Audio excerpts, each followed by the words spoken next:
Croissant. This is James, aka JP Harker, coming to you with another video. Today we are looking at 3 books that I've been reading of late.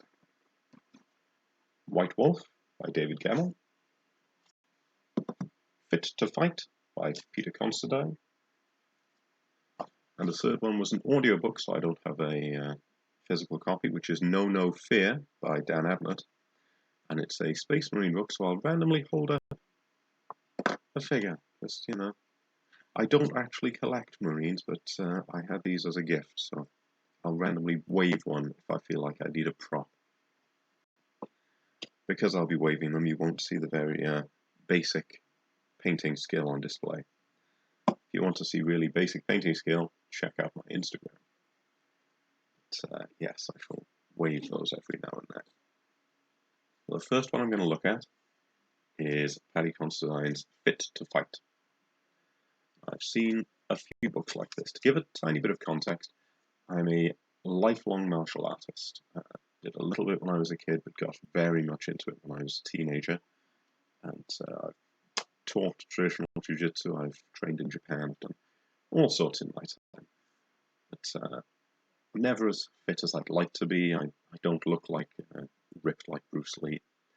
I'm always wanting to get a little bit fitter and trying to find time.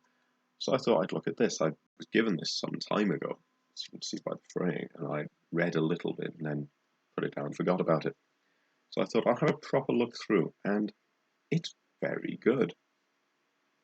I had assumed it would be like a lot of these other books, because it has the manual of intense training for combat, and because it's well known as something used by martial artists, and Peter Considine is a 7th dan in karate. You assume it's going to be very based on combative techniques and skills. And we all know you can use some light dumbbells when you're doing your punching. You can wear a weighted vest and this and that. And I've seen exercises like that. I've seen the ones where you use the resistance band while you're doing your strikes or while you're doing your kicks and things like that. And so that's what I expected. What I found was a very complete fitness manual for cardiovascular and strength training. And it's intimidatingly good, especially when you consider how old some of the people performing these things are. And I would really strongly recommend it. It lauds the joy of skipping, which is great, because I can bear to do that far more than running, which even this guy doesn't like doing. And it has all sorts of single and partner drills. It's very, very scientific about the human machine, and is divided into nice, easy to digest little sections. There's diagrams, but it's not purely a monkey see, monkey do. It is explained in detail how to perform these exercises effectively and safely. It's divided up well: fitness overview, strength training, human machine, partner drills, single drills. What's the other one? Cardio for running. Of course, there's bag work, of course, there's weights work, but it's all done with an awful lot of thought and consideration. It's not just do this, and it's not just here are the images, copy this. There's obviously an awful lot of expertise in here, and once again, I can recommend this. I will not pretend for 1 second that I can do all of the stuff that's in here, but it's going to be a very good way to help me come up with a good system for what I'm trying to work on in my own fitness, in my own limited way. But yes, I would recommend this, Fit to Fight, Peter Considine. Take a look. Next up, we have White Wolf by David Gemmell. To show you just how brilliant I am, these are the notes I made as I was reading it along. It's still on the book. I'm not an organised man with these things. Now, White Wolf, it is book 1 of The Damned, but it is also put as a novel of Druss the Legend, and is part of the Draenei saga. Now, I'll give a very short overview. We have this gentleman, which is Skilgannon, who has done what at least one other character in David Gemmell has done, gone from a warrior's life to a priestly life because his philosophy has changed after the terrible things he's seen. He now seeks the peace and sanctity of a priestly life, but of course he's called back into it because otherwise it wouldn't be a heroic fantasy novel, and his deadly, deadly skills mean he is absolutely vital to this particular mission, etc. Now, Gemmel's done this before. He's done it in one of the other books, at least one other. But it's okay, I don't mind it. It's a bit of challenging philosophy, which he often puts in his books. I've heard it said that this is heavy on the philosophy. I didn't think so myself. I think it's no heavier than most Gemmel ones are. What is the morality of utilizing violence? Is violence ever justifiable? But what if someone else is violent towards what we care about? Can we justify being violent towards them? But in doing so, do we become a monster, etc., etc.? So that's interesting, common enough.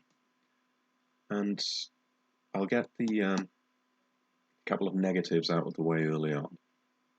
I didn't like that the beginning of this book, it's filled with violence against the priests, with almost no explanation, beyond a fairly half-hearted, when people are in mobs and see weakness, they strike.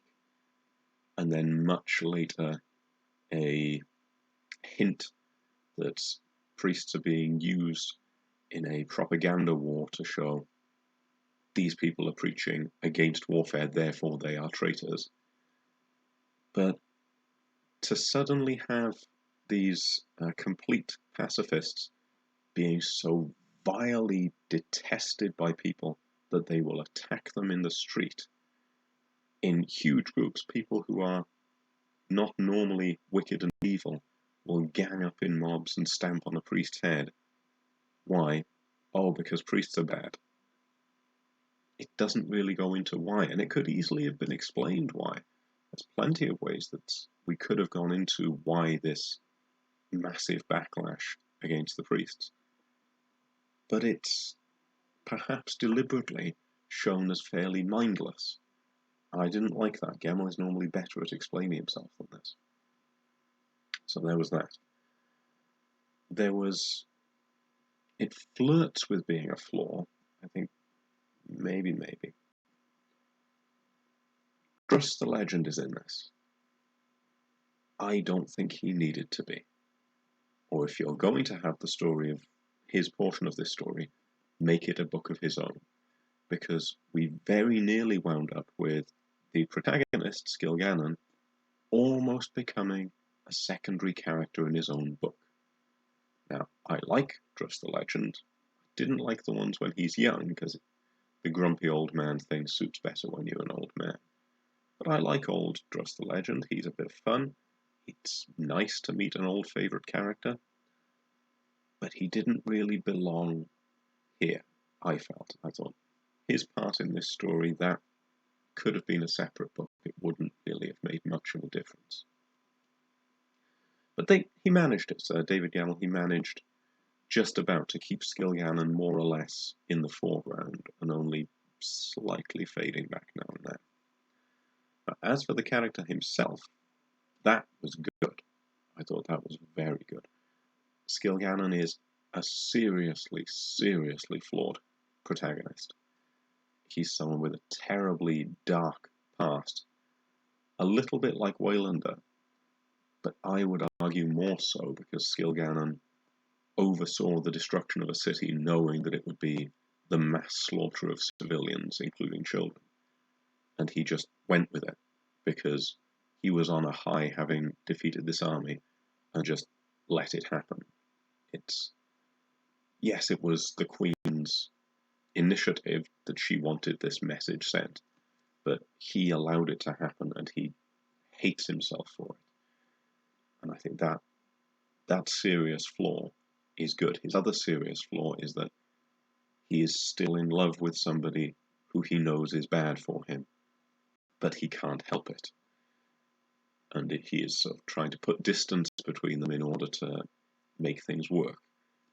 But obviously things don't work out according to plan, and he's sort of trying to make amends, but sort of still acting in his own interests. it makes him interesting, and I liked that very much. That kept my interest for this. Plot-wise, bit of adventure, bit of magic, bit of a quest, someone to save. Yeah, it's alright. It's par for the course with Gemmell. It's not overly simplistic, but it's not overly complicated either. The villain is very, very villainous, to a certain extent, just for the sake of being a villain. He's one of those people who likes causing pain, and so that's what he does. But I didn't really mind. I like a complex villain, but it's not vital if the rest of it is sound, and the rest of it was sound. So yes, I'll recommend that one. Not the best of Gemmell, but not my least favourite either. I would say go for that.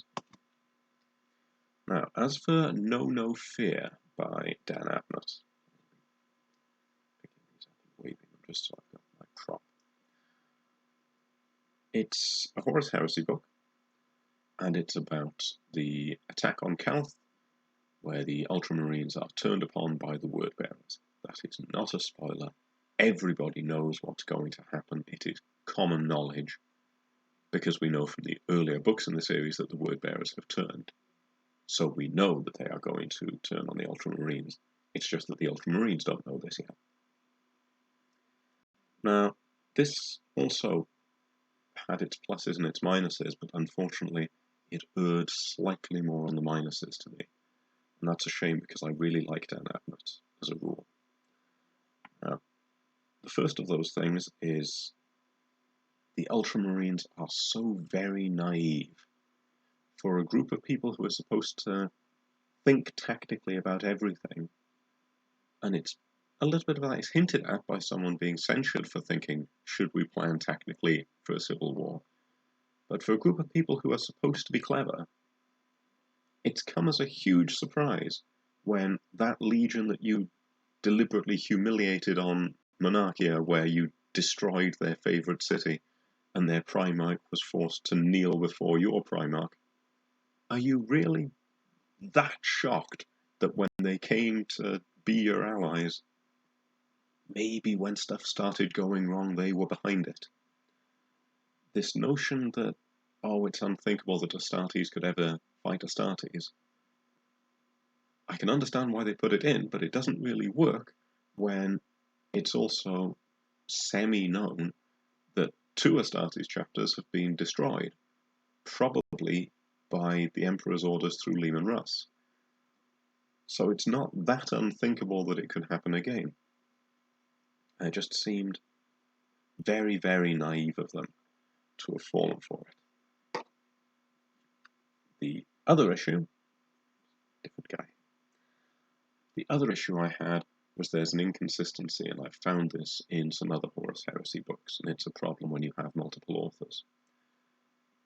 The warp, for those who don't know, is like a subspace secondary dimension of complete chaos and emotion, where time has no meaning, and it's where ships travel through to cross interstellar distances. Now, we know by the 41st millennium that it's filled with demonic entities who are fueled by human negative emotions, and that there are great chaos powers like Slanesh and Tzeentch and all of that. During the 31st millennium, when this is taking place, they don't know that. General assumption is there are mindless beings in the warp, but they're not really dangerous, they're barely sentient. And we know this from the other books in the series. We know that the other Astartes and even the other Primarchs think of the warp as perfectly safe, or a fairly unsafe ocean, rather than being something that's teeming with malignant life forms. So when Gilliman says they've fallen in with the powers of the warp, as if it's a big deal, it makes no sense, because Gilliman doesn't know that there are powers of the warp. Nobody knows that there are powers of the warp. It's like saying in 1700, he's invented the car. Well, if nobody knows what one is, it's kind of pointless. And it's stated as if it has gravity, but it doesn't, because no one should know, and yet somehow he does. And that's just a little inconsistency that I don't like. It's like when people swear by the Golden Throne. Well, really? It only becomes a big deal after the Emperor gets entombed in it. That's precisely the point. The last negative is only sort of a negative, and this is entirely personal preference. It's written in present tense, and I hate that. It's like reading a screenplay. When people say that present tense is more into the action, I could not disagree more. When I read present tense, I feel like I'm just reading stage directions. He does this, he does that, he does this, that. And it's not reading a story, it's reading a script. And script isn't there to be read, it's there to be seen. So to me, that's always a bad sign. That's always a sign that I'm not going to be into this, am I? And that's a shame. I've seen it used well, but normally when most of the book is third person and something like a dream becomes first person present tense, that works well. But this, no, didn't like it. Sorry. On to the positive points, of which there were some. It does show, it does show Gilliman as a very human Primarch. And one of the problems that we have with Primarchs, and especially with the Ultramarines until this book, is because they're superhuman, and because they're hyper intelligent and insanely loyal to the Emperor for the most part, it's hard to really identify with them. Now, that was done really well with Lionel Johnson in a recent book, because it showed him as very flawed. It showed him as extremely intelligent in terms of strategy and tactics, but his interpersonal relationships are something he struggles with, and I like that. I think I've done a video on it. I don't know whether by now I have released it or will release it, because I get confused when I save these. But that was good. And this one with Gilliman was good. It showed him as a real person with real emotional responses to these things. And yes, we still had the great organizer, this military scholar, not for its own sake, but for the practical sake of ruling people and doing it well. I liked that. And so the first Primarch since Horus, interesting one there, who seems to really think about what will happen when the war is over. Most of the others either don't think about it much or have sort of accepted that this is what will happen. This great crusade, it's just going to keep going on. We're going to have little rebellions to fight. And, well, we might as well just embrace that that's our fate. And, the Emperor's children, well, they're already embracing culture and art while they're doing other things. The Blood Angels doing the same. The Space Wolves, they just love fighting. But Gilliman and Horus are both thinking, well, hang on, this great expansion will eventually have to end, and hopefully we're going to not have that much rebellion within it. What are we going to do then? And Gilliman is preparing for that. He's preparing for, well, we'll be governing this realm, and how will we govern this realm, and how will these things work out? And his superpower has always been organization, which sounds ridiculous until you remember the old maxim, amateurs study tactics, professionals study logistics, and it's how he's been able to build his own little mini empire. But he's also a very human character, not just this empire-building logistics expert. And I did enjoy that aspect of it. Unfortunately, the rest of this book, it just wasn't for me. The action was okay. The plot was unfortunately predictable, and the predictability is sometimes forgivable, but really wasn't in this case, because the Ultramarines should have predicted what was going to happen and they didn't.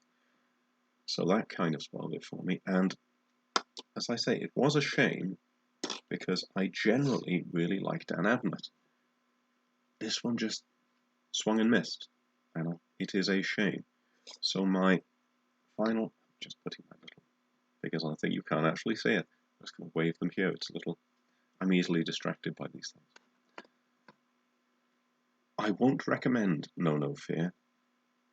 It theoretically advances the plot of the Horus Heresy, but only to the point of the Ultramarines have been attacked at Calth, and it's caused a serious problem for them because this mighty legion is now seriously damaged.